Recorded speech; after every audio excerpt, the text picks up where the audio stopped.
వాళ్ళ ముగ్గుట్లో ఎవరికి నలగట్ల ముగ్గురు కాదు. లింగారెడ్డి గారు ఉన్నారు, వరదరాజరెడ్డి గారు ఉన్నారు, సురేష్ నాయుడు గారు ఉన్నారు, ప్రవీణ్ కుమార్ రెడ్డి గారు ఉన్నారు. నలుగురు టికెట్ని అభ్యర్థిస్తూ ఉన్నారు. మన మీరు లింగారెడ్డి తీసేసినారు.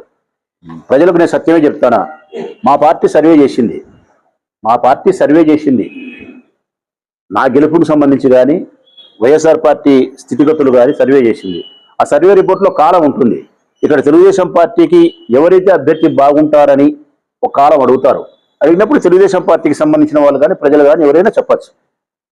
అట్లా చెప్పిన కాలంలో లింగారెడ్డికి 46% వచ్చింది, ప్రవీణ్కు 38 వచ్చింది, మిగతా తక్కిన శాతం వరదాడికి వచ్చింది.